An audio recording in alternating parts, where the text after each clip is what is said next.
క్రీస్తునందు ప్రియ దేవుని బిడ్డలారా, ప్రభు రక్షకుడైన యేసు క్రీస్తు శుభనామంలో ఇద్దరు ప్రభు సంధానానికి వచ్చిన మీ అందరికీ అన్నింటి వందనాలు తెలియజేస్తున్నాను. ఇట్టి తరుణం మనకిచ్చినందుకై దేవునికి నా నిండు కృతజ్ఞతలు తెలియజేస్తున్నాను. పరిశుద్ధ లేఖన భాగాన్ని చదువుకొని ముందు కొనసాగుదాము. ఇద్దరుగా ఏర్పాటు చేయబడిన పరిశుద్ధ లేఖన భాగము మత్తయి సువార్త 18వ అధ్యాయము 1వ వచనము 2వ వచనము చదువుగా విందాము. ఆ కాలమున శిష్యులు యేసునొద్దకు వచ్చి పరలోక రాజ్యంలో ఎవరు గొప్పవాడని అడుగగా, ఆయన ఒక చిన్న బిడ్డను తన యొద్దకు పిలిచి వారి మధ్య నిలవబెట్టి ఇట్లనెను, మీరు మార్పు నొంది బిడ్డల వంటి వారైతే గాని పరలోక రాజ్యంలో ప్రవేశింపరని మీతో నిశ్చయముగా చెప్పుచున్నాను. ప్రార్థించడము. అందరూ తరలి వచ్చి కన్నులు మూసుకున్నట్లయితే ప్రార్థన. మహాకరుడును మహోన్నతుడును సర్వశక్తి మిక్కిలి కనికరము కలిగిన ప్రభువా, ఇప్పుడు దానపు ఆదివారం నాడు మేమందరము సన్నిధిలో చేరి ఇంతవరకు పాటల ద్వారాను సాక్ష్యాల ద్వారాను ఆరాధన ద్వారా మహిమపరుచున్నాం తండ్రి. నీ మాటలు వినుచుండగా నీ ఆత్మశక్తిని మా అందరి మీద కుమ్మరించండి. నన్ను మీ సులువు సాటున మరుగుపరచండి. విత్తనటువంటి వాక్యము అందరూ అనుసరించి నడుచుకొని తద్వారా వారి జీవితాలు సరిదిద్దుకొని మీరు మాకు అనుగ్రహించేటువంటి నిత్య రాజ్యం చేరడా కృపనిమ్మని చేరిన ప్రతి బిడ్డను పేరు పేరు మీరు ఆశీర్వదించి వాక్యానుసారం జీవించే కృపనిమ్మని యేసు దివినామని వేడుకుంటున్నాం తండ్రి. ఆమేన్. పిల్లరా, దేవుడు మనకు అనుగ్రహించినటువంటి పునరుద్ధానపు ఆదివారాన్ని బట్టి దేవునికి నేను కృతజ్ఞతలు తెలియజేస్తున్నాను. చదివినటువంటి లేఖన భాగం మత్తయి సువార్త 18వ అధ్యాయము. ప్రభువు తాను ఈ లోకానికి వచ్చి మరలా ఆయన పరలోకానికి చేరనై ఉన్నాడు. అయితే భూమి మీద ఆయన బిడలైనటువంటి వారు, ఆయనను అనుసరించేటువంటి వారు ఎలా ఉండాలనేటువంటిది తెలియజేస్తూ ఉన్నాడు. ఈ 15వ అధ్యాయము 16వ అధ్యాయము 17, 18 ఈ 4 అధ్యాయాలు కూడా ప్రభు బిడ్డలు ఎలా బ్రతకాలి, ఎలా జీవించాలి అనేటువంటి విషయాల గురించి ఎక్కువగా ప్రభు మాట్లాడుతూ ఉంటాడు. ఎందుకంటే ఆయన కూడా మనవలే మానవ శరీరంతో వచ్చి ఉన్నాడు. పుట్టినటువంటి వాడు గిట్టక మానడు. కానీ ఆయన తనంతరము కూడా తన ప్రజలు భూమి మీద ఎలా ఉండాలో యేసు ప్రభు చెప్పాడు. The Kingdom of at hand అని, అనగా పరలోక రాజ్యము సమీపించింది, మీకు సమీపంగా ఉంది. ఆ పరలోక రాజ్యంలో ఉన్నటువంటి ఆ ప్రజలు భూమి మీద ఎలా బ్రతకాలో తెలియచేసేటువంటి వాడుగా ప్రభు ఉన్నాడు. ఆ లక్షణాలు, దేవుని బిడ్డల యొక్క విధానము అంతా తన శిష్యులకు ఆయన చెప్పాడు. ప్రియులారా, యేసు ప్రభు శిష్యులు ఆయన అపోస్తలులుగా ఆయనతో కూడా ఉండడానికి 12 మందిని ఆయన ఏర్పాటు చేసుకున్నాడు. ఆ 12 మందిలో కూడా వారికి ఎవరి గొప్ప కదా, ఎప్పుడు కూడా మనం కంపేర్ చేసుకుంటాం. వాళ్ళ నేనా, నేను బాగున్నానా, వాళ్ళు బాగున్నారా, వాళ్ళు ఉన్నతంగా ఉన్నారా, నేను ఎలా ఉన్నారని. అలాగే యేసు ప్రభు శిష్యులు కూడా పరలోక రాజ్యంలో ఎవడు గొప్ప అంటే యేసు ప్రభువు చెప్పినటువంటి ప్రతి ఉపమానం కూడా దైవరాజ్యం గురించే. ఆయన నోట నుండి వచ్చినటువంటి ప్రతి ప్రారంభం మాటే దైవరాజ్యాన్ని. శిష్యులు అపోస్తులు కూడా అదే బోధ, పౌలు కూడా అదే బోధ. అంటే వారికి అర్థమైంది యేసు ప్రభు రాజు అయి ఉన్నాడు, ఆయనకు ఒక రాజ్యం ఉంటుంది. అలాగే మరియమ్మ యొక్క సోదరి అయినటువంటి సొలోమి తన బిడ్డల్లో కూడా పరలోక రాజ్యం వచ్చినప్పుడు నీ కుడి ప్రక్కన అటు ఒకరిని ఇటు ఒకరు కూర్చోబెట్టుకోమని జబదాయి కుమారుల్ని అడుగుతుంది. అంటే వారందరూ కూడా దైవరాజ్యం ఉందని, ఆ రాజ్యంలో సొలోమి తన బిడ్డలో ఉన్నతంగా ఉండాలని కోరుకుంది. అలాగే ఎవరు మరి పరలోక రాజ్యంలో గొప్పవారు అన్న విషయాన్ని ఇక్కడ యేసు ప్రభు చెప్తా ఉన్నాడు. వాస్తవంగా పరలోక రాజ్యంలో ఎవరు గొప్పవారు అంటే నేను అనుకుంటాను కదా, పేతురు గొప్పవాడు అని నాకు అనిపిస్తుంది. ఎందుకు? ఎవరి దగ్గర తాళం, పరలోక తాళం చేతులు ప్రభువుల వారు ఎవరికి ఇచ్చాడు? పేతురుకి ఇచ్చాడు. పేతురుకి ఇచ్చాడు. కానీ ప్రభు ఎక్కడ పేతురు గ్రేట్ అన్నాడా? గొప్పవాడని అల్లా ఆయన. పరలోక తాళం చేతులు ఇచ్చాడంటే ఈ వాజ్ ద ఫస్ట్ పోప్. ఇప్పుడు పోపు గారు ఉన్నాడు కదా, అది వారసత్వం. తర్వాత 2,000 సంవత్సరాల క్రితం మార్చారు. అనగా ప్రభు తాళం చేతిని పేతురు గారికి ఇచ్చాడు. పేతురు తర్వాత వారి కుటుంబ సభ్యులు వెళ్తా వస్తున్నారు. పేతురు గారికి ఇచ్చింది వాస్తవమే, కానీ తర్వాత వాళ్ళు కూడా కలిగి ఉన్నారంటే వాస్తవం అనేది చెప్పలేదుగా బైబిల్లో. అందువల్ల వాస్తవికంగా మన ఆలోచన దృక్పథం ప్రకారము పరలోకంలో ఎవరు గొప్పవారు అంటే అన్నిటికంటే తాళం గొప్పది కాబట్టి తాళం చెవి ఆ పేతురు ఉన్నతం అని చెప్పుకోవచ్చు. కానీ పిల్లరా, ప్రభు ఆయన ఎక్కడా కూడా చెప్పలేదు.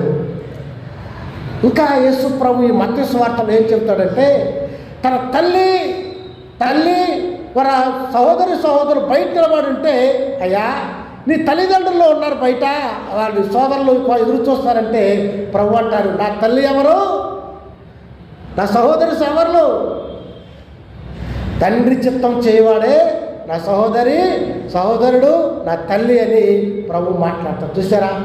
మరియ తల్లి అని కందగానే ఆమెకు కూడా ప్రాముఖ్యత ఇచ్చినట్టుందా? ఎవరు దేవుని చిత్తానుసారంగా ఎవరైతే నడుచుకుంటారో వారే ఈ లోకంలో దైవ చిత్తాన్ని నెరవేర్చినటువంటి నీవు అయినా సరే దేవుని తల్లిగా ఉండడానికి గొప్ప భాగ్యం ప్రభువులు వారు ఇచ్చున్నారు. అలాగే పరలోకం తాళం చెప్పి పేతురు గారు ఇచ్చారు, కానీ పేతురు గారు గొప్పవాడడానికి లేదు. కానీ ఆ రాజ్య సంబంధులు ఎలా ఉండాలనేటువంటిది ప్రభువారు చక్కగా చెప్పి ఉన్నాడు. సహోదరు బయట నిలబడి ఉంటే, అయ్యా నీ తల్లిదండ్రులు ఉన్నారు బయట, వాళ్ళు సోదరులు ఎదురు చూస్తారంటే ప్రభు అంటారు, నా తల్లి ఎవరు, నా సహోదరులు, తండ్రి చిత్తం చేయవాడే నా సహోదరుడు, నా తల్లి అని ప్రభు మాట్లాడతారు. చూసారా? మరియ తల్లి అని కందగానే ఆమెకు కూడా ప్రాముఖ్యత ఇచ్చినట్టుందా? ఎవరు దేవుని చిత్తానుసారంగా ఎవరైతే నడుచుకుంటారో వారే ఈ లోకంలో దైవ చిత్తాన్ని నెరవేర్చినటువంటి నీవు అయినా సరే దేవుని తల్లిగా ఉండడానికి గొప్ప భాగ్యం ప్రభువులు వారు ఇచ్చున్నారు. అలాగే పరలోకం తాళం చెప్పి పేతురు గారు ఇచ్చారు, కానీ పేతురు గారు గొప్పవాడడానికి లేదు. కానీ ఆ రాజ్య సంబంధులు ఎలా ఉండాలనేటువంటిది ప్రభువారు చక్కగా చెప్పి ఉన్నాడు. ఎప్పుడైతే శిష్యుల్లో అలాంటి ఆలోచన, అలాంటి విధానం ఏర్పడిందో ప్రభు ఏం చెప్పాడో చూద్దాము. 2వ వచనంలో, ఆయన ఒక చిన్న బిడ్డను తన వద్దకు పిలిచి వారి మధ్య నిలవబెట్టి ఇట్లనెను, మీరు మార్పు నొంది బిడ్డల వంటి వారైతేనే గాని పరలోక రాజ్యంలో ప్రవేశింపరని నిశ్చయముగా చెప్పుచున్నాను.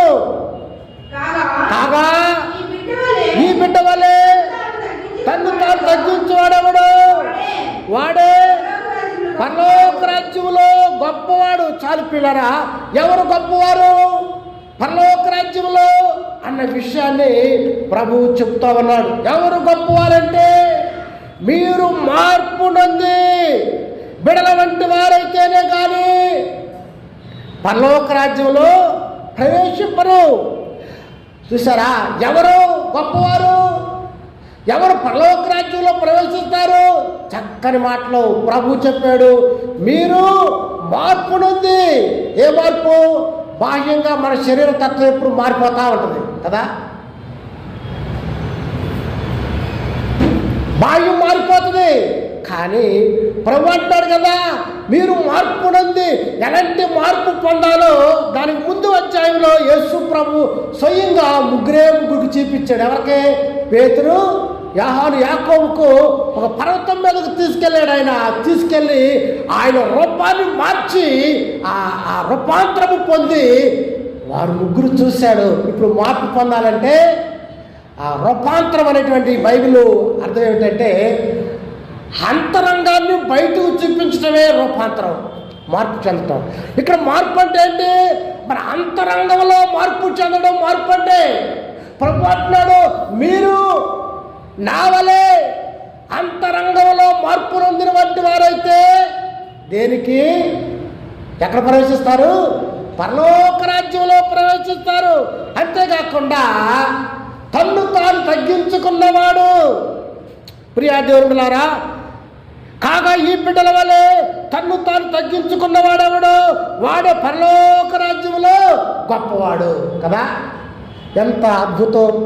యేసు ప్రభు శిష్యులు 3.5 ఏళ్ళు ఆయనతో ఉన్నటువంటి వారు వారిని పిలిచి, మీకంటే గొప్ప వాళ్ళు ఎవరయ్యా అన్నాడా? ఏమల్లా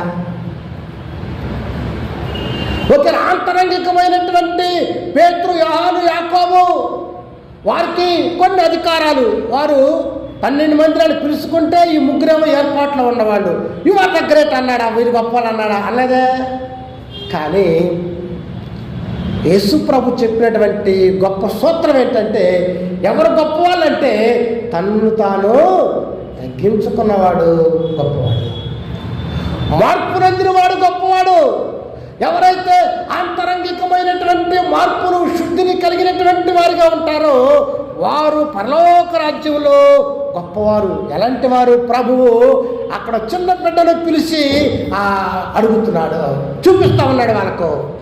ఎలాంటి వారైతే కానీ వీళ్ళారా, యూదులు పిల్లలకు ప్రాముఖ్యత ఇవ్వరాళ్ళు.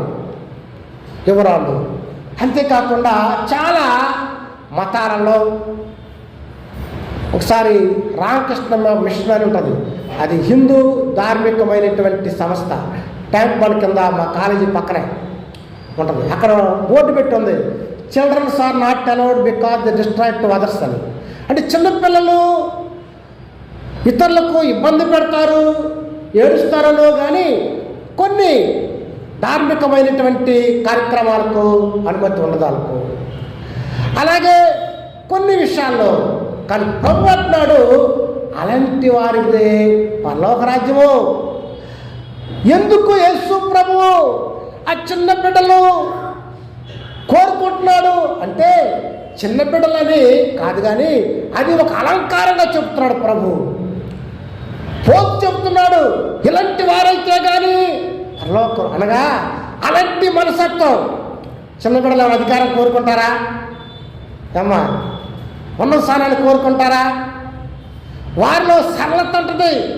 పరలోకమే స్థిరము. అయితే ఆయన దగ్గరకు చేరాలంటే ఈ లోకంలో మనము ప్రభువును ఎలాగైతే లక్షణాలు కలిగి ఉన్నాడో అలాంటి లక్షణాలు మనలో ఉండాలంటే ప్రభు ఉదకరిస్తున్నాడు. అలాంటి బిడ్డలమైనటువంటి మనస్సు, నిష్కపటమైన నిర్దోషమైనటువంటి వారిగా ఈ లోకంలో ఉంటే, అంతేకాకుండా ఎవరైతే తగ్గించుకుంటారో వాళ్ళు పరలోకంలోనికి వెళ్తారు. యేసు ప్రభు ఎంత తగ్గింపు! తండ్రితో కూడా ఉండే మహాభాగ్యం వరించుకోలేదు కానీ ఆయన దాసుడుగా ఈ లోకంలోనికి వచ్చాడు. కాగా నీ చెయ్యను నీ పాదమైనను నేను అభ్యంతరపరచినలా దాన్ని నరికి నీ ఎదురుని పారవేయము. 2 చేతులను 2 పాదములు కలిగి నరకాలతో పడవేటి కంటే కుంటివాడుగాను అంగహీనుడుగాను జీవంలో ప్రవేశించడానికి మేలు. నీ కన్నుని అభ్యంతరపరచినలా దాన్ని పెరికి నీ ఎదురుని పారవేయము. 2 కన్నులు కలిగి అగ్నిగల నరకములో పడవేటి పట్ట కంటే 1 కన్ను కలిగి జీవంలో ప్రవేశించుట నీకు మేలు. ప్రభు మాట్లాడుతున్నాడు. ఈ చెయ్యను నీ పాదమును అభ్యంతరపరిస్తే, ఈ లోకంలో చాలా మందిని ఇతను నా కుడి చేయండి, ఇతడు నా కుడి భుజమండి అంటా ఉంటారు. అలాగే ఇతరుడు నా ఇతర కన్ను ఆయన కన్ను అంటారు. ప్రభు ఏది అభ్యంతరపరచద్దు అంటే, ఇతరుల చేత నీవు చెడిపోయిన వాడు అవుతుంటే, ఇతరుల వల్ల నీవు పరలోకానికి దూరం అవుతుంటే, ఇతరుల వల్ల నీవు దేవునికి దూరస్థం అవుతుంటే, ప్రభు అంటున్నాడు అతని నుండి నువ్వు దూరం కావాలి. అచ్చయి తీసివేయి. 2 చేతులు కలిగి నువ్వు పరలోకం కంటే వికలాంగుడు అయ్యి దైవరాజ్యంలో చేరటం, అలాగే 2 కన్నులు కలిగి నీవు దేవునికి దూరం అయిపోతే నరకరాజ్యంలో పట్టు కంటే 1 కన్ను కలిగి నీవు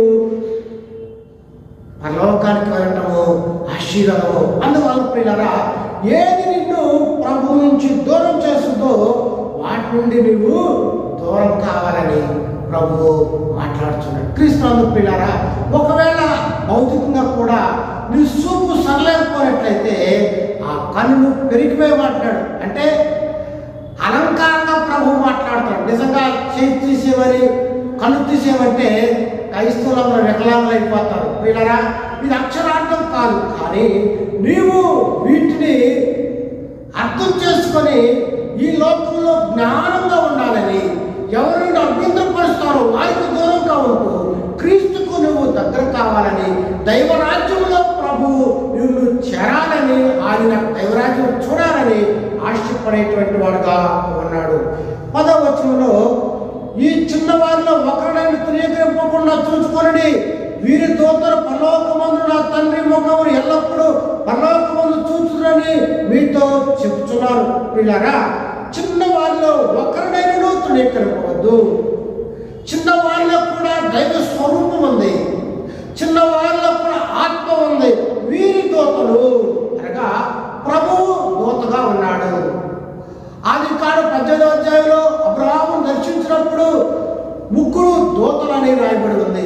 పౌలు కూడా నేను దేవుని దూతని చెప్తున్నాడు. అనగా ప్రభు యేసుక్రీస్తు మరణించి తిరిగి లేచి పరలోకమందు నేటికి ఆయన మన కొరకు పరిచర్య చేస్తున్నాడు, దూతగా ఉన్నాడు, విజ్ఞాపన చేస్తున్నాడు. కనుక ఇతను ధృవీకరిస్తే పరలోకంలో ఉన్నటువంటి తండ్రి చూస్తూ ఉన్నాడు, విజ్ఞాపన చేస్తున్నాడు. కనుక మనం ఏ ఒక్కరిని ధృవీకరించడానికి లేదు. చిన్నపిల్లవాడు కావచ్చు, పెద్దవాడు కావచ్చు, ఈ లోకంలో ఎలాంటి వారైనా సరే ధృవీకర భావము మనము చూపకూడదని ప్రభు మాట్లాడు. ధృవీకరిస్తే పరలోకంలో ఉన్నటువంటి మన ప్రభువు దూతగా చూస్తున్నాడని లేఖనము మాట్లాడుతుంది. 11వ వచనంలో ప్రభు ఒక ప్రాముఖ్యమైనటువంటి విషయాన్ని గురించి మాట్లాడుతున్నాడు. అనగా తప్పిపోయిన గొర్రె గురించి మాట్లాడుతున్నాడు. విశ్వాసమైన మనలో ప్రభు గొర్రెతో పోల్చాడు. గొర్రె ఇన్నోసెంట్ యానిమల్. గొర్రె ఎక్కడ పడితే అక్కడ ఉండలేదు, యజమానులు లేనిది అసరం లేదు. అడవిలో అన్ని జంతువులు ఉంటాయి, అడవి పందులు ఉంటాయి, అడవి కుక్కలు ఉంటాయి, గుర్రాలు ఉంటాయి, ఏనుగులు ఉంటాయి, కానీ అడవి గొర్రె ఉండదు. కారణం ఏంటంటే అది కేవలము ఇన్నోసెంట్ యానిమల్ కనుక కాపరి చేత నడిపించబడుతుంటుంది. బైబిల్ చేత మనం అందరం గొర్రెల వలె త్రోవ తప్పితివి. మనందరి వల్ల ఆయన ప్రేమను చూపించాడు ప్రతి ఒక్కరిని. అందుకని చూడుము అరచేతిలో చెప్పుకొని అన్నాడు. మనందరి పేర్లు ఆయన చేతిలో ఉన్నాయి. అంతేకాకుండా యెహోవా ఉత్తముడు, సముద్రం ఆశ్రయము, ఆయన నమ్మిన వారిని ఎరుగుదని చెప్పాడు ప్రభు. మనందరినీ కూడా ఎరిగి ఉన్నాడు. ప్రపంచంలో 800 కోట్ల మంది ఉన్నారు, కానీ నిన్ను నన్ను కూడా ప్రభువు ఎరిగి ఉన్నాడు. అంతేకాకుండా ఆయన తప్పిపోయిన ఒక గొర్రె కొరకు 99 గొర్రెలు వదిలిపెట్టాడు. నేను అనుకునేవాడిని 99 వదిలేశాడు, వాడి పరిస్థితి ఏంటి అని. వాడి వాక్యం ఇక్కడ మాట్లాడు, కొండ మీద విడిచిపెట్టాడు ఆయన. 12వ వచనంలో కొండ మీద అంటే అర్థమైతే రక్షణ ప్రాంతంలో వదిలేడు ఆయన. ఆయన ఒంటరిగా వదలలేదు, గాలి వదలలేదు. సురక్షితమైనటువంటి ప్రాంతంలో 99 వదిలిపెట్టి ఒంటరి అయిన ఒక్కదాని కొరకు ఆయన వెతికి, ప్రియులారా, అది దొరికినప్పుడు భుజాల మీద వేసుకుని బైబిల్ చెబుతుంది ఎంతగానో సంతోషించాడని వాక్య మాటలు. కనుక ఏ ఒక్కరూ కూడా నశించుట ప్రభువుకు ఇష్టం లేదు. ఎవరు కావచ్చు, నేను ఎవరు పట్టించుకోవట్లేదు, నన్ను ఎవరు చూడట్లేదు, నా పక్షాన ఎవరు లేరని వీళ్ళరా, ఆయన మన కన్నవాడు, ఆయన నిన్ను భుజాలను దిక్కించుకునేవాడు, సేద తీర్చేవాడు, ఆదరించేటువంటి వాడు. ఎవరు కూడా నశించిపోవుట ఆయనకు ఇష్టం లేదు. 15వ వచనం నుండి 20వ వచనం వరకు కూడా ప్రభువు సంఘ క్రమశిక్షణ గురించి మాట్లాడుతున్నాడు. సంఘంలో తప్పిపోయినటువంటి వ్యక్తి ఎలా సంరక్షించుకోవాలో, ఎలా సరిచేసుకోవాలో, ఎలా మళ్ళా సంఘంలో చేర్చుకోవాలో 3 స్టేజీలను ఆయన చెప్తున్నాడు. మొదటిగా 15వ వచనం చదువుతున్నాను. మరియు నీ సహోదరుడు నీళ్ళు తప్పిదము చేసి ఎడలా నువ్వు పోయి నీవు అతను ఒంటరిగా ఉన్నప్పుడు అతన్ని గద్దించుము. అతని మాట విని ఎడలా నీ సహోదరుని సంపాదించుకుంటువి. మొదటిగా నువ్వు వెళ్ళి ఆ సహోదరుడితో మాట్లాడమని చెప్తూ ఒంటరిగా ఉన్నప్పుడు గద్దించి చెప్పమని ప్రభు చెబుతున్నాడు. రెండవదిగా 2 సాక్షులను వెంట పెట్టుకుని అతని దగ్గరికి వెళ్ళి చెప్పమని చెబుతున్నాడు. మూడవదిగా అతడు మాట వినకపోతే సంఘం ఎదుటకు తీసుకుని వచ్చి అతనితో ఆ సంగతి తెలియచేయవాలని ప్రభు మాట్లాడుతున్నాడు. కనుక పిల్లరా, ఒకవేళ అతడు సంఘమునకు తెలిపినా కూడా మాట వినకపోతే అన్నిగాను సొంతగాను అనగా అతను సంఘములో నుండి వెలివేయమని ప్రభు చెబుతున్నాడు. కనుక ఏ ఒక్కరు కూడా దేవుని నుండి, దేవుని సంఘం నుండి తప్పిపోవుట దేవునికి ఇష్టము కాదు. ఆయన నిన్ను నన్ను అందరినీ కూడా ప్రేమించేటువంటి వాడుగా ఉన్నాడని ప్రభువు చెబుతాడు. ఎందుకో తెలుసా? 18వ వచనంలో భూమి మీద మీరు వేటిని బంధించును పరలోకమందును బంధింపబడును, భూమి మీద మీరు వేటిని విప్పుదురు అవి పరలోకమందును విప్పబడును మీతో ముఖ్యంగా చెబుతున్నాను. పిల్లరా, ఏది విప్పుతారో విప్పబడుద్ది, ఏది బంధిస్తారో బంధించబడుతుంది. అంటే దేవుడు మనకు సర్వాధికారాన్ని ఇచ్చినటువంటి వాడిగా ఉన్నాడు. ప్రార్థన చేస్తే ఆయన సర్వాధికారాన్ని చూపించేటువంటి వాడుగాను, సర్వాధికారాన్ని ఇచ్చినటువంటి వాడుగాను క్రీస్తునందు ప్రియులారా. ఒక వ్యక్తి మిషనరీలు వచ్చినప్పుడు ఒక వ్యక్తి చచ్చిపోయినట్టు యాక్షన్ చేస్తా తన ప్రక్కన వ్యక్తి డబ్బులు అడుగుతాడు. ఒక మిషనరీని చనిపోయాడు, బట్టి ఖర్చు డబ్బులు ఇవ్వమని.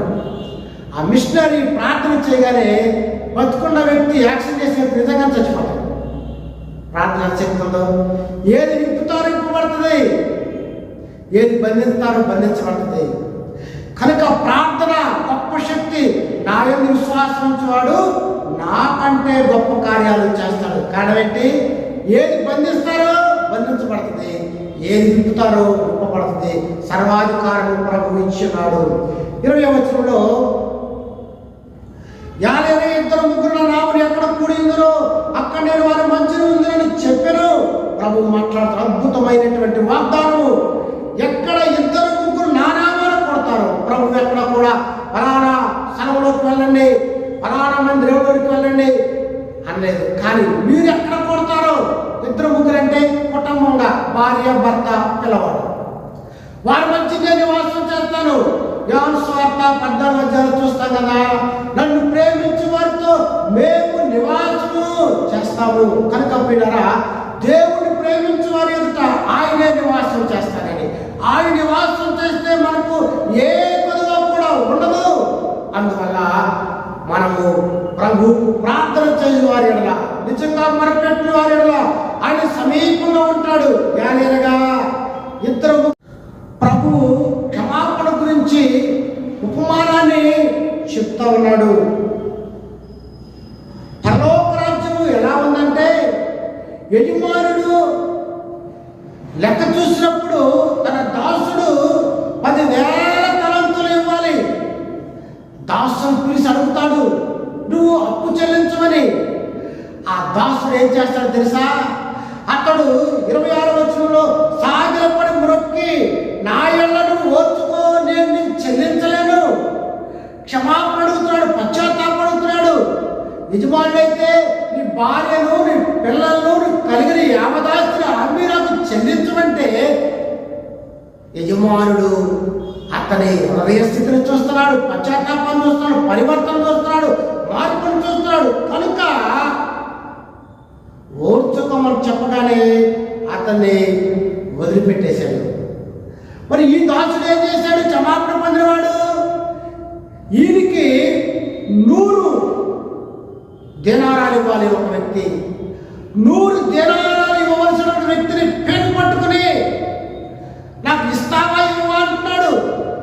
ఆ దాసుడైతే 29వ వచనంలో అందుకు వారి తోటి దాసుడు సాగిలపడి నా ఎడల ఓర్చుకొనము, నీకు చెల్లించదని వారిని వేడుకొనడు గాని వాడు ఒప్పుకొనగా అత్యున్నది ఇచ్చు వరకు వాడు చెరసాలలో వేయించను. ప్రియులారా, ఇతడైతే 10,000 తలంతులు, ఒక తలంతు వచ్చి 3,600 అనగా 1 కోట్ల రూపాయలు క్షమాపణ పొందాడు. కేవలము 100 దినారాలు ఇవ్వాల్సిన వ్యక్తిని పట్టుకుని క్షమించకుండా, అడిగినప్పటికీ క్షమించకుండా అతని చెరసాలలో వేయించినటువంటి వాడుగా ఉన్నాడు. క్షమించాడా? క్షమించలా. చిన్న అమౌంట్ కూడా క్షమించినటువంటి వాడిగా అతడు ఉన్నాడు. క్రీస్తునందు ప్రియ దేవులారా, ఏమైందో తెలుసా? 31వ వచనంలో కాగా వారి తోడి దాసులు జరిగినది మిక్కిలి దుఃఖపడి, 31వ వచనంలో కాగా వారి తోడి దాసులు జరిగినది చూచి మిక్కిలి దుఃఖపడి వచ్చి జరిగినదంతయు తన యజమాని వివరముగా చెప్పి అప్పుడు వారి యజమాని వారిని పిలిచి, చెడ్డదాసుడా, నిన్ను నీవు వేడుకుంటే కనుక నీ అప్పంతయు క్షమించుకుని నేను క్షమించిన ప్రకారం నీవు నీ తోటి దాసుని క్షమించవలసి ఉన్నది కదా అని వాడితో చెప్పాను. చూసావా, నేను నిన్ను క్షమించాను, నీవు కూడా క్షమించాలి కదా. ఇతడు క్షమించలేదు. కనుక యజమానుడు ఏం చేశాడు? అందుచేత యజమానుడు కోపపడి తనకు వచ్చిన దానితో చెల్లించే వరకు బాధించే వారికి అప్పగించను. అనగా ఇతడు క్షమించలేదు కనుక వారిని బాధించే వారికి అనగా పోలీసులకు అప్పగించాడు. పోలీసులు ఏం చేస్తారు? కొడతారు కదా తప్పు చేసిన వారిని. పిల్లరా, తక్కువ అమౌంటే కానీ 100 దినారాలంటే ఒక్కరోజు పని, 100 దినారాలు పనిని అంత సొమ్మును క్షమించలేకపోయాడు. బాధపడవలసినటువంటి పరిస్థితి ఏర్పడింది. చివరివచనంలో మీలో ప్రతివాడు తన సహోదరుని హృదయపూర్వకంగా క్షమించేలా నా పరలోకపు తండ్రియు ఆ ప్రకారం మీరలా చేయను. ప్రభు చెబుతున్నాడు, మీరు క్షమించండి. నేను ఎలాగైతే క్షమించాను, యేసు ప్రభు దగ్గరకు వచ్చిన అందరినీ క్షమించాడు, ఎవరిని త్రోసివేయలేదు. శిలువ మీద శ్రమతో కూడా క్షమించాడు, క్షమాపణ ఇచ్చాడు. అలాగే మీరు కూడా ఒకరి ఎడల ఒకరు క్షమాపణ కలిగి ఉంటే పరలోక రాజ్యము భూలోకంలోనే ఏర్పడుతుంది. కనుక పిల్లరా, అలాంటి క్షమాపణ మనము ఈ లోకంలో కలిగి ఉన్న వారంగా ఉండాలని ప్రభువైన యేసుక్రీస్తు క్షమాపణ గురించి మాట్లాడుతూ ఉన్నటువంటి వాడుగా కనబడుతున్నాడు. కొలస్సీ రాసిన పత్రిక 3:13 చదువుతున్నాను. ప్రభు మిమ్మల్ని క్షమించలాగున మీరును క్షమించడి. ప్రియులారా, ప్రభు మనం ప్రేమించాడు, ఆయన నిన్ను నన్ను క్షమించాడు. మనం పాపం నుంచి అపరాధాలు ప్రభుకు దూరమైపోయాము, ఆయన క్షమించి ఆయన దగ్గరకు మనం చేర్చుకున్నాడు. అలాగే మనం కూడా ఇతరులను ప్రేమిస్తే దేవుని ప్రేమ వెల్లడవుతుంటుంది. దేవుడి క్షమాపణ ఏంటో లోకంలో తెలుస్తుంది. అలాగే క్షమాపణ కలిగినటువంటి వారమైతే మనం నిత్య జీవానికి వారసు అవుతాము. ఈ అధ్యాయం అంతా ప్రభువు చెప్పేది ఏమిటంటే పరలోక రాజ్యంలో ప్రవేశించేటువంటి వారి లక్షణాల గురించి మాట్లాడుతున్నాడు. చిన్న బిడ్డలంటే హృదయాన్ని కలిగి వారి మనస్తత్వము, వారి లక్షణాలు, వారి విధానం కలిగినటువంటి వారిగా ఉంటే పరలోకం చేద్దామని. అంతేకాకుండా క్షమింపబడినటువంటి వారంగా, మనమందరం పాపులమే కానీ రక్షించబడినటువంటి పాపులుగా, క్షమింపబడినటువంటి వారుగా ఉంటే నిత్య జీవానికి వారసం అవుతాం. కారణం ఏంటంటే ప్రభు చెప్తాడు ఇందులో ఉపమానం, తప్పిపోయినటువంటి గొర్రెల చూపిన ప్రేమ. ఆయన ప్రేమ గొప్పది, ఆయన క్షమాపణ గొప్పది. అలాంటి గొప్ప క్షమాపణ నీవు నేను పొంది ఉన్నావు. ఆయన గొప్ప ప్రేమను నీవు నేను పొంది ఉన్నావు. చంటి బిడ్డలంటే మనసత్వం కలిగినటువంటి వారిగా, దైవ ప్రేమ కలిగినటువంటి వారిగా, క్షమాపణ కలిగిన వారిగా క్రీస్తు కృపలో ముందు కొనసాగుదాము. దేవుడి మాటలు దీవించుగాక. ఆమె ప్రార్థన చేసుకుందాం. మహాగణుడు, మహోన్నతుడు, సర్వశక్తి మిక్కిలి కనికరం కలిగిన ప్రభువా, నీ మాటలు విన్న ప్రతి ఒక్కరిలో కూడా నీ కార్యాన్ని జరిగించండి. ఎవరైతే నీ మాటలు విన్నారో, వాక్యాన్ని విన్నారో, వారి హృదయంలో ఈ వాక్యం పనిచేసినట్టుగా సహాయం తెచ్చమని, సరిదిద్దుకొని రాకులు ఎత్తబడేటువంటి వారిగా చేయమని, మహిమానంతో ప్రభావం మీరే పొందమని యేసు జీవనామని వేడుకున్నాం తండ్రి. ఆమేన్. తల్లి దేవుని ప్రేమ, కుమారుడు యేసుక్రీస్తు కృప, పరిశుద్ధాత్మ సహవాసము సదాకాలం తోడై ఉండి కాచి కాపాడుగాక. ఆమేన్. God bless you.